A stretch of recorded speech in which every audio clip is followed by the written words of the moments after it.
Hello and welcome to today's video where we're looking at lights and shapes in depth recovering Rule 27, which is vessels not under command and vessels restricted in their ability to maneuver. Let's start by understanding what a vessel not under command NUC is.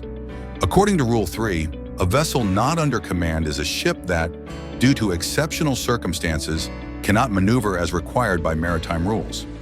This means the vessel is unable to keep out of the way of another vessel. Examples of exceptional circumstances that can prevent a vessel from avoiding a collision include engine breakdown, loss of steerage, a becalmed sailing vessel, and difficulties in maneuvering due to bad weather. Now, what is a vessel restricted in her ability to maneuver? Vessel restricted in her ability to maneuver means a vessel which, from the nature of her work, is restricted in her ability to maneuver as required by these rules and is therefore unable to keep out of the way of another vessel. The term vessel restricted in their ability to maneuver shall include but not be limited to 1. A vessel engaged in laying, servicing, or picking up a navigation mark, submarine cable or pipeline. 2. A vessel engaged in dredging, surveying, or underwater operations. 3. A vessel engaged in replenishment or transferring persons, provisions, or cargo while underway. 4. A vessel engaged in the launching or recovery of aircraft. 5. A vessel engaged in mine clearance operations. 6. A vessel engaged in a towing operations, such as severely restricts the towing vessel and her tow in her ability to deviate from their course. Now let's take a closer look at Rule 27, Paragraph A, which explains what a vessel not under command must display to signal its inability to maneuver. A vessel not under command shall exhibit the following signals. 1. 2 all-around red lights in a vertical line where they can best be seen. 2. 2 balls or similar shapes in a vertical line where they can best be seen. 3. When making way through the water, in addition to the lights prescribed in this paragraph, side lights and a stern light. In addition, a vessel not under command shall not exhibit the masthead light. This is an important distinction because the masthead light is typically used for vessels operating normally, but in the case of NUC vessels, it is not displayed. The following diagrams illustrate a vessel not under command that is underway, but not making way, as well as one that is making way. These diagrams clearly show the required signals from the ahead, stern, port, and starboard views, both during the day and at night. Next, Paragraph B talk about a vessel restricted in her ability to maneuver, except a vessel engaged in mine clearance operations shall exhibit 1. 3 all-around lights in a vertical line where they can best be seen. The highest and lowest of these lights shall be red, and the middle light shall be white too. 3 shapes in a vertical line where they can best be seen. The highest and lowest of these shapes shall be balls, and the middle one a diamond 3.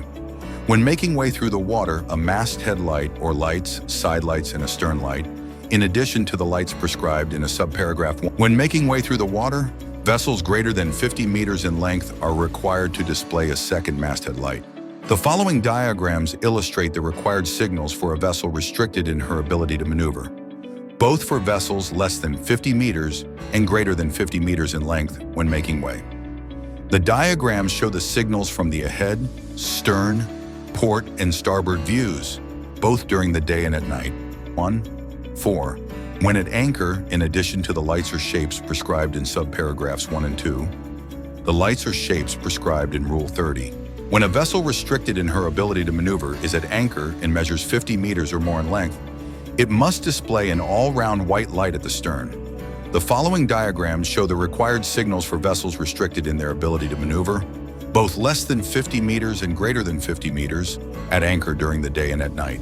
In paragraph C says a power-driven vessel engaged in a towing operation, such as severely restricts the towing vessel and her town in their ability to deviate from their course shall, in addition to the lights or shape prescribed in Rule 24A, exhibit the lights or shapes prescribed in subparagraphs B, 1 and 2 of this rule, which is the red, white, red, or the ball, diamond, ball. The signals for a towing vessel under Rule 24A is: the towing vessel must display 2 masthead lights in a vertical line. If the tow is greater than 200 meters, measured from the stern of the towing vessel to the after end of the tow, the vessel must display 3 masthead lights in a vertical line. The vessel must display side lights, red on the port side and green on the starboard side. A stern light is required at the rear of the towing vessel. Above the stern light, a towing light is displayed in a vertical line, specifically for towing vessels to distinguish them from normal power-driven vessels. If the tow exceeds 200 meters, a diamond shape must be displayed where it can best be seen. This helps other vessels clearly identify the extended tow length. When the vessel is underway, meaning it is moving but severely restricted in its ability to deviate from its course, and the tow being pulled is less than 200 meters long, it restricts both the towing vessel and the tow from changing direction or maneuvering properly. The towing vessel will display the required lights and shapes, including additional signals as specified in Rule 27C, to indicate its limited ability to maneuver and the length of the tow. The vessel will display 3 all-round lights in a vertical line, with the highest and lowest lights being red and the middle light being white. Along with these lights, the vessel will display 3 shapes, 2 balls at the top and bottom, and a diamond in the middle. These signals are essential to alert other vessels that the towing vessel and its tow cannot avoid collisions or deviate from their course. When the towing vessel is greater than 50 meters in length and the tow exceeds 200 meters, the vessel must display a masthead light in a diamond shape, ensuring they are clearly visible. In paragraph D says that a vessel engaged in dredging or underwater operations, when restricted in her ability to maneuver, shall exhibit the lights and shapes prescribed in subparagraph in B1, 2, and 3 of this rules, and shall in addition, when an obstruction exists, exhibit 1. 2 all-around red lights or 2 balls in a vertical line to indicate the side on which the obstruction exists. 2. 2 all-around green lights or 2 diamonds in a vertical line to indicate the side on which another vessel may pass. 3. When at anchor, the lights or shapes prescribed in this paragraph instead of the lights or shape prescribed in Rule 30. When a vessel engaged in dredging is less than 50 meters in length, not making way, or at anchor, it will display the required signals for a dredging vessel. However, when the vessel is making way, the difference is that it must display additional lights.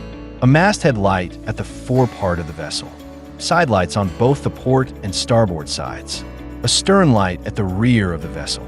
However, when the vessel engaged in dredging is greater than 50 meters in length and making way, an additional masthead light must be displayed.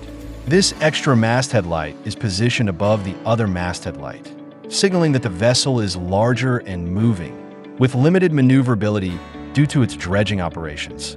In paragraph E says that whenever the size of a vessel engaged in diving operations makes it impracticable to exhibit all lights and shapes prescribed in paragraph D of this rule, following shall be exhibited. 1. 3 all-round lights in a vertical line where they can be seen. The highest and lowest of these lights shall be red, and the middle light shall be white. 2. A rigid replica of the International Code flag in not less than 1 meter in height. Measures shall be taken to ensure its all-round visibility. In paragraph F says that a vessel engaged in mine clearance operations shall, in addition to the lights prescribed for a power-driven vessel in Rule 23, or to the lights or shape prescribed for a vessel at anchor in Rule 30 as appropriate, exhibit 3 all-round green lights or 3 balls.